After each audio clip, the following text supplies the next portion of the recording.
Going on, people? It's your boy Nando, reporting for the Pound for Pound Boxing Show in association of Dirty South and IQ Boxing. I'm waiting for my partner in crime, Jermaine himself. We're going to talk about, obviously, the reaction tonight from Conor Benn to Babic to Fabio Wardley and the rest.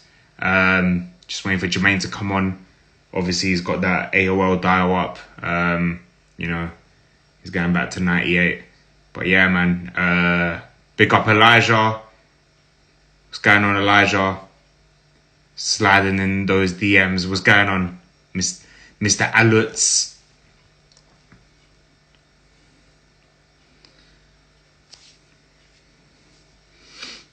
There he is right now.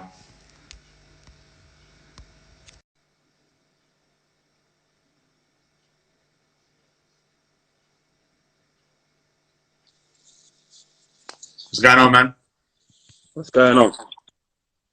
Obviously, big night of boxing tonight. Do you know what? I may go to the main event, but I want to go to that Fabio Wardley fight straight away, man, because knockout of the year? One off? I don't know if it's knockout of the year because the tank one a couple of weeks ago was something special. So. Domestic. What about from a British fighter then? You know what? Fantastic knockout. You know why? Because like Fabio said himself, people were doubting his power and talking about if he had power or not. And he proved tonight that he has power in those hands, that he's got a one punch bang. So shout out to Fabio for that knockout, because that knockout, because last day he's a tough guy. Obviously took Dubois 4 rounds to get him out. He went the whole 12 rounds with Nathan Gorman in his last outing. So for him to get stopped in that sort of fashion in the second round, it shows you that Fabio it could be the real deal, really, man. So yeah, it was a great stoppage. So obviously Fabio now could be in line for British title. Do you think whoever wins out of Dubois and Joyce, is it obvious that because all they talk about is whoever wins is just going to vacate the belts? Do you think that's the case? Or if the opportunity came along and, for example, Joyce versus Fabio Wardley, do you think it could be done? Or is it still that situation with Frank Warren and Eddie that they can't put their differences aside and it's a fight that can't be done? Yeah, I can't see it, man. I would love it to happen. I would really love to see him fight the winner of that fight. But just like we had with obviously the Willie Hutchinson situation with Leroy and Richards. Yeah. And one ends up vacating the belt, and then they end up fighting something else. The paths never collide. So I just believe this could be the same situation in terms of, if it does, it probably won't happen anytime soon. Maybe down the line it might happen, but I've got a feeling if whoever wins that fight between Dubois and Joyce next week will vacate their title, and it will become vacant for Fabio to fight for. 100%. Let's say, for example, belt's vacant. He goes for the title. Who can he face for that? Who can Nathan Gorman? Nathan Gorman? That's what they're saying. Some people are saying potentially could be Nathan Gorman. Well, I don't want to see that fight. But then you're in the exact same situation. It's a fight off of Frank Warren's stable. Can they go and do that? That's the thing. Chisora? I don't know if Chisora probably still might fancy himself of mixing it with some people just outside the champion, some of the fights just outside the champion. So I probably can't see that one happening just yet, maybe. I don't know. I was hoping it would have been Dave Allen if he didn't retire. But obviously... David Price? It could be David Price. Nick Webb, Cash Ali. Those names have been thrown into the hat against Fabio Wardley next. So, do you know what? Against Cash Ali, that would be actually a decent fight. I'm not going to lie, for the British title. Nick Webb will actually be a decent fight. But I want him to fight a bigger fighter. David Price will actually be a good test for him. Even though I have no disrespect to Pricey, but Fabio will take him out. But still be a decent fight there. The experience that Dave has. And he's coming off that win, finally, a win over Dave Allen. It might have that confidence that we've been craving for David Price to have. So you never know, but it'll be good. It'll be good for Price to have a title shot there. Could be that. Could be. Obviously, we spoke about obviously the in terms of like matchroom working with Frank Warren and Queensbury Boxing. I forgot if I pronounce his name. David Ale. Sorry if I pronounced his name wrong. Heavyweight fighter who fights for Queensbury Boxing. He could be another potential opponent for Fabio as well. That's a fight that everyone's been craving for. That will be a massive fight, massive. But it's one of those situations again. Matchroom with Queensbury. Who knows? Let's move on. Babic, Little. Was you shocked with this one? Was you expecting it? To be honest, fair play to Little to survive in 3 rounds anyway, because he's blown people out like quick time inside that first and second rounds and stuff like that. He actually landed some good shots. Obviously, it didn't hurt him, but he landed some good shots. There's some good accurate shots. He threw some good shots to the body and some good shots upstairs where he landed. And obviously, you could see when he landed a few shots, you got Babic more mad. Babic starts coming forward a bit more. Look at the steamrolling. Yeah, but Babic is the character. With Babic, you know he's going to keep coming forward. He doesn't care what you throw at him. He's going to keep coming forward and throwing punches. And it's just a shame for me that Tom Little didn't let his hands go a bit more. But Babic is savage for a reason, and he just kept coming forward, and he just blew him away. So yeah, good performance, and obviously he goes on to the next one. That's it, Babic, aka Zangief from Street Fighter. That's it, man. You know, them ones there. But do you think Tom Little losing all that weight lost a little bit of power in his punching power? Could be. Yeah, it could be. You think when he was a little bit, when he was a little bit overweight, if he had landed those shots, it might have had a little bit of effect on Babic.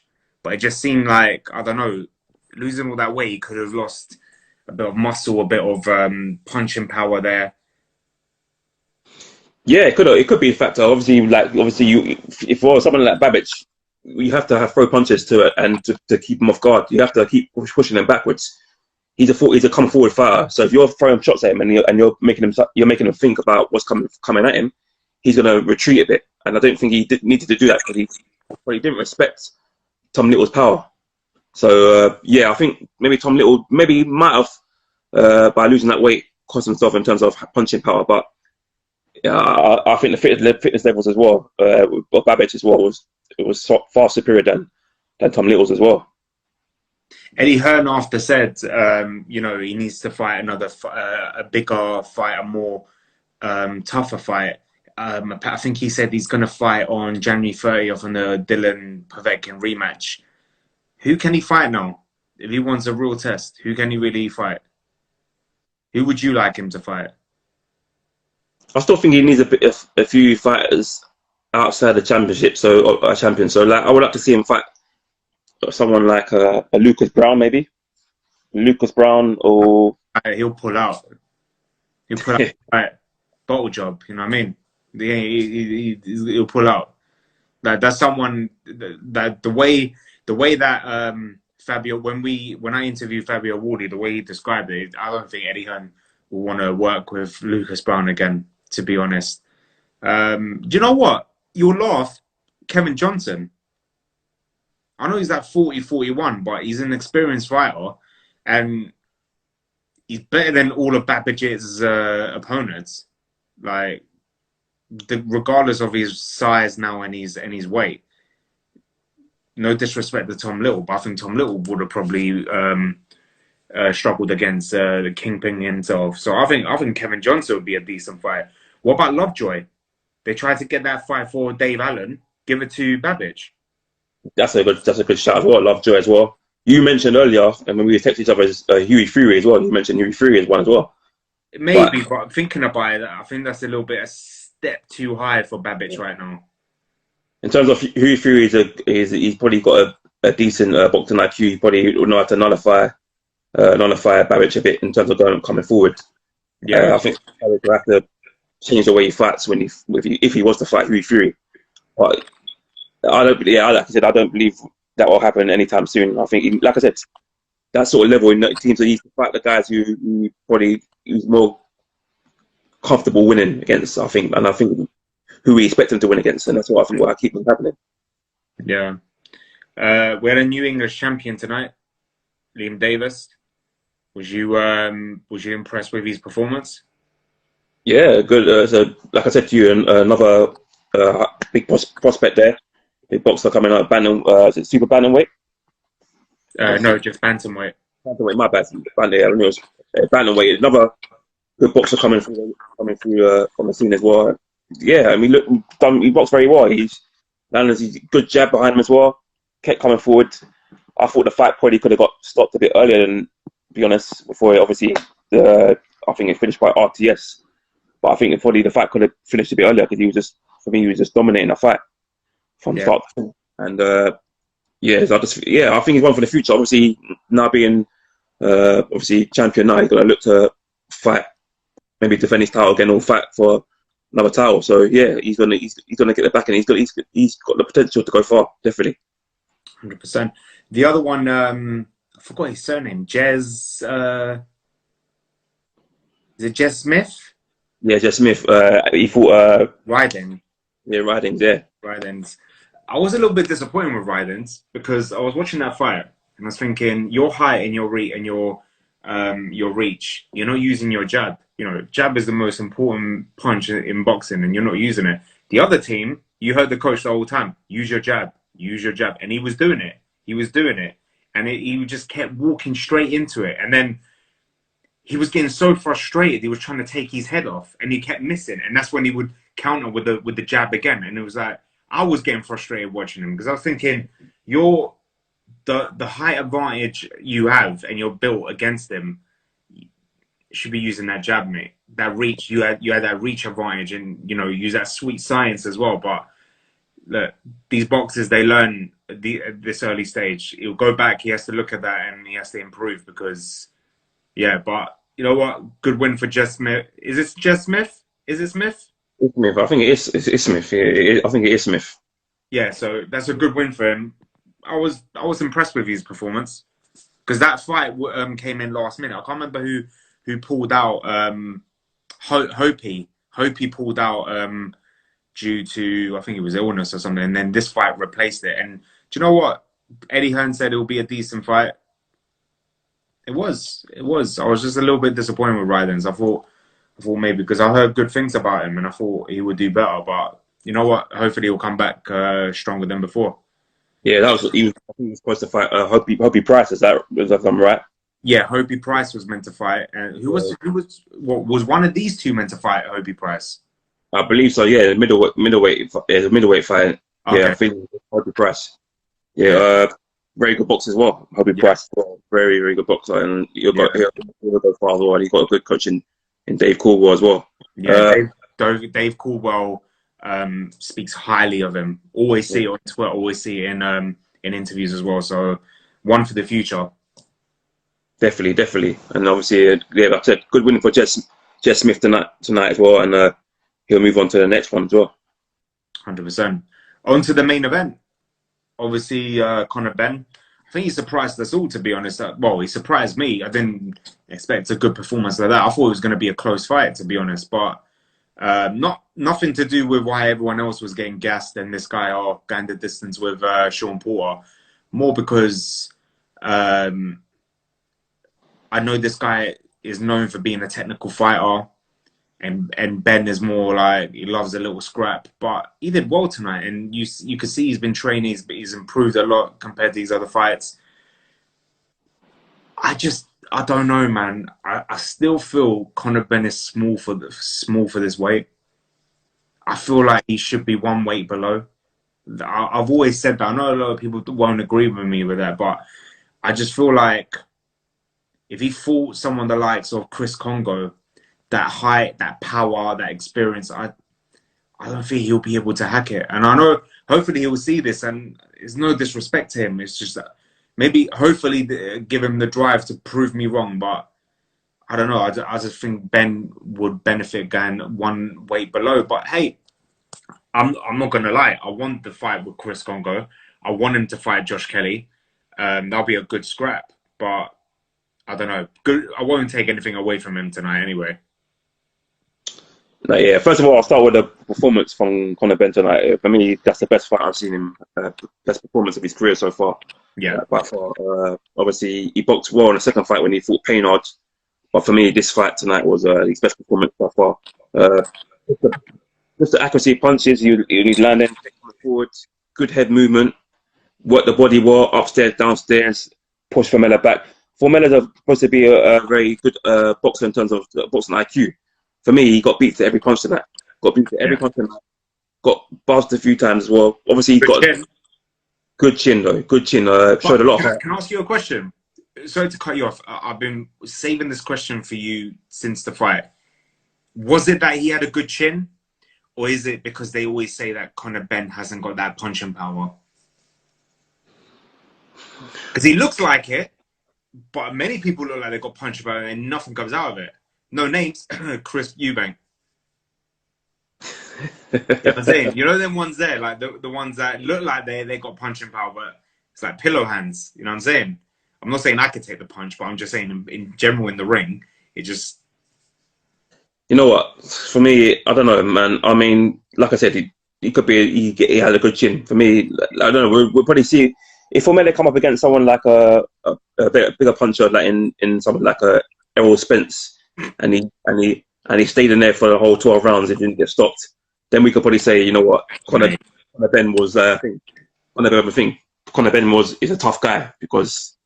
But like, we'll probably say Conor Benn has pillar fists, but like no, but I'm gonna say that for me, he's a good performance, a really good performance. Like, I'm not gonna knock the guy in terms of like he's jab as well. He worked the jab very well in the first couple of rounds as well.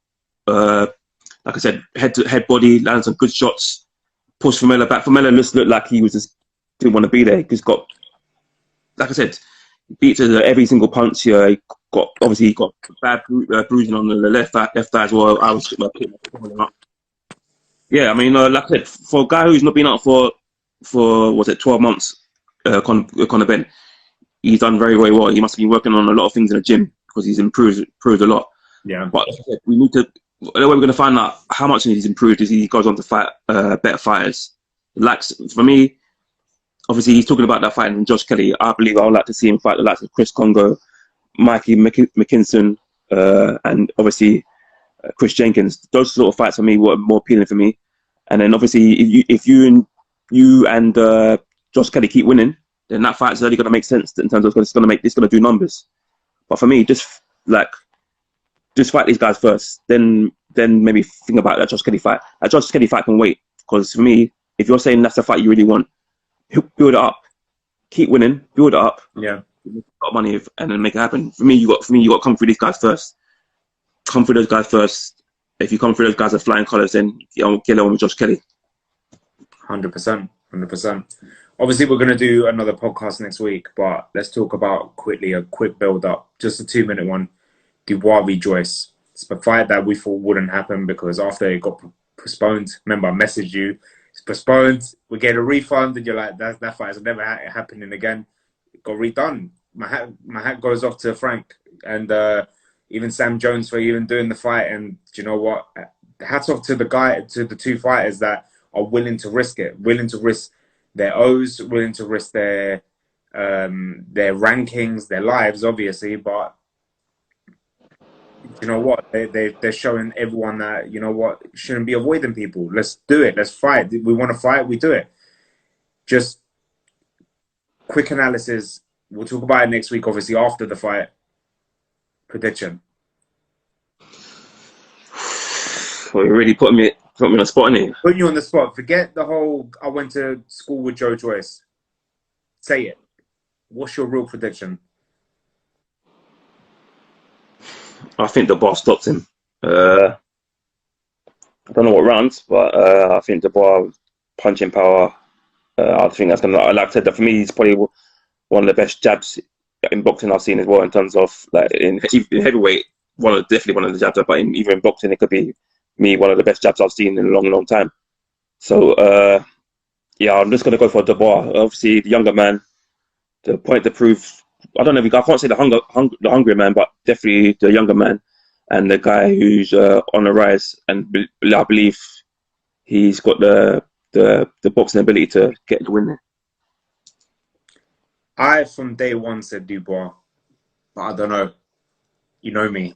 I've had this feeling. I've told you, and it's not gas. Trust me, it's a real feeling. And I think Dubois. I think Joyce. I thought about it, and I think can Dubois handle this guy who isn't the best mover? Let's say how it is. A lot of people say he's a stiff fighter. Fair enough. He's not. He hasn't got the best movement, but he throws like 100 punches around, and they may not all land, but at least 5 do. And Dubois never fought anyone with this much energy. Dubois never fought anyone with this athleticism, because he is an athlete. He's a gymnast. He's an athlete. He's an Olympian, and his engine never runs out. He could go 12 rounds. He could probably go 24 rounds, and he never stops. My question is, can Dubois handle that? That's it, because Dubois' movement isn't that great either. So the big question about this fight is, because both fighters have never been tested, is can they take a punch? Because the only one I've ever seen out of the two take a proper punch is Joyce, and that was against Jenkins. And all he did was just go mad and just did some combo on him. 200 punches. We were there. 200 punches and one landed, but it doesn't matter. He still took it. So that's my question. For me, if the fight by the 5th round isn't over, I think Joyce is going to take it.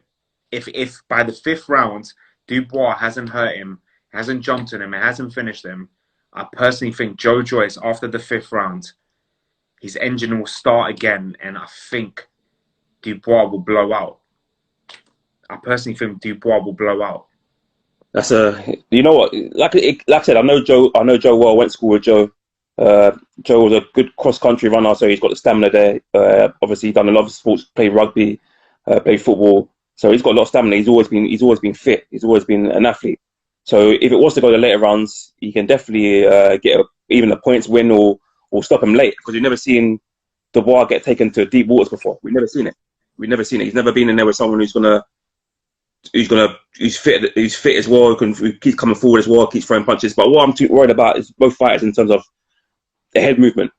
Both guys are like, head movement is just zero. Like remember that robot game that you just press the button and it goes until one's head just goes up. That's what it's going to be like, bro. It's like Robot Wars. Remember BBC Two? Yeah, them ones there. Like, it's just going to be pure stiffness.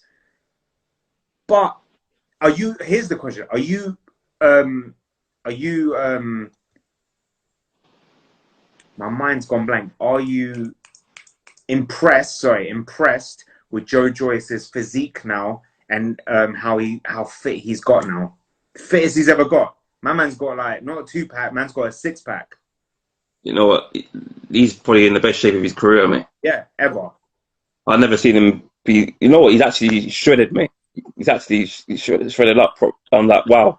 Like he's in good shape with that. And for me, I don't know. Only thing is, I'm worried. Like I said, we spoke about obviously Tom Little. Obviously, you're not going to put them on the same category because they're nowhere near thing. But that Tom Little lost a lot of weight in terms of their punching power wasn't there. Is that going to be the same thing for Joyce? Joyce is a natural beast, bruv. Like BFG, bruv. Like he can lose another 10 stone. He will still be strong. That's the thing. The thing that I saw and I saw how trim he's got, and I'm thinking he wasn't fat and he wasn't overweight. He was just big guy, right? He was just big guy, and he was already like super fit. Like I said, he could go 24 rounds if he can. Now he's even fitter. Can Dubois handle that? That's the thing, because Dubois is used to these guys who, after the 4th round, just blow out. Laferty, after a while, blew out. But anyway, Kevin Johnson, it took him 12 rounds to beat him, but he was blowing out. He just started Dubois, fair enough. But you find an Olympian now. You find someone with experience, amateur experience and Olympic experience. Now, this is the toughest fight of both fighters.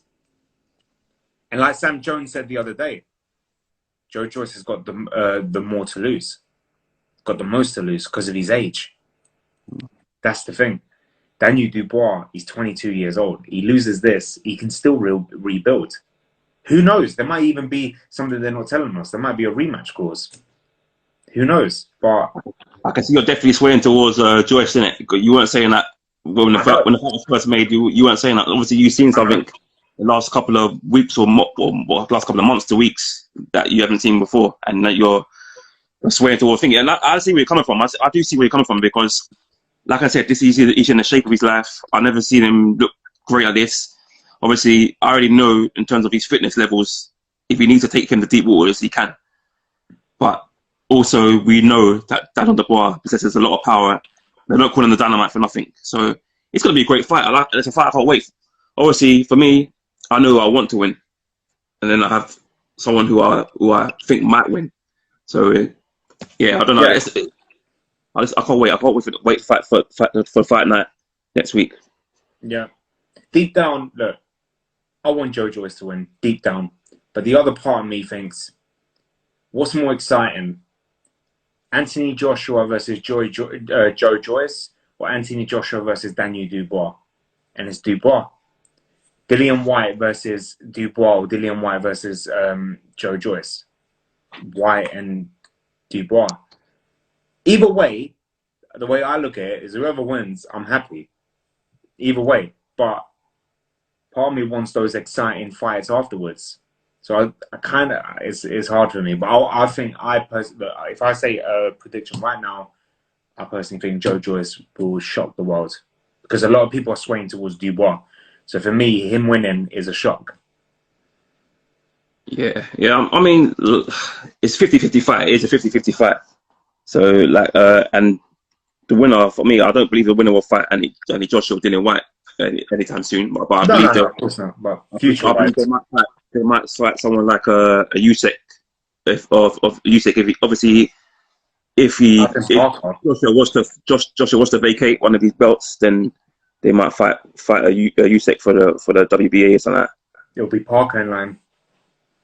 It'll be straight. Joseph Parker is the third mandatory, so it'll be straight Parker versus Usyk. He'll get scored. Usyk's a new champ. You know how I feel about Parker, mate. Parker's stiff, but listen, no disrespect to the guy, right? But I don't think Hughie Fury is the greatest fighter. And he lost to Hughie Fury in Manchester. Hughie got robbed in Manchester. It should have been, and it's crazy to even say it should have been Hughie Fury versus AJ at Cardiff for the world heavyweight title. That it sounds mad even thinking about it, but it should have. Yeah, it's true. But even way before that, lost to Ruiz. It should have been Andy Ruiz versus Hughie Fury, who I think Ruiz would have won. Imagine that. Imagine all that Madison Square Garden stuff didn't happen. It was Ruiz versus AJ at Cardiff. It's just mad. And then the Miller fight would have happened if the Roy's never happened. But you know, it's crazy. It's crazy. But that's what happens. That's what happens in boxing when the politics gets involved. When you get me robberies and it's just crazy. You've seen it last weekend with Top Rank as well. You've seen it. Obviously over the years as well. So that's the downside of boxing. That's it. Jermaine, pleasure. Obviously next week, Dubois, Joyce. Remember, guys, we're sponsored by Dirty South. Head over to dirtysouthboxing.co.uk for the best equipment, best boxing gear. Soon our T-shirt, our merchandise is coming out. Our pound for pound merchandise. How amazing does it look, Jay? Very amazing. You check that out because it's gonna look good. It's gonna look good. Trust me. Tell them about the promo code. Yeah. So the promo code is when you're checking out. The promo code for when you're checking out for 20% off is BNW20. BNW20. 20% off, guys, man. It's Black Friday every week. Every week we are 20%. That's it. 100%. And not just for our stuff as well, but for Dirty South boxing gear. Obviously, they got the gum shields, they got the gloves, they got pads, got the ring, the punch bags, you name it. They got even MMA stuff as well. So do check out Dirty South. They've got some fantastic boxing gear. And also check out other sponsors as well, IQ Boxing as well. Give them a shout out. Some great boxers down there in the stable, and you're going to see some big fights coming up in the new year with those guys. 100%. Guys, take care. Yeah.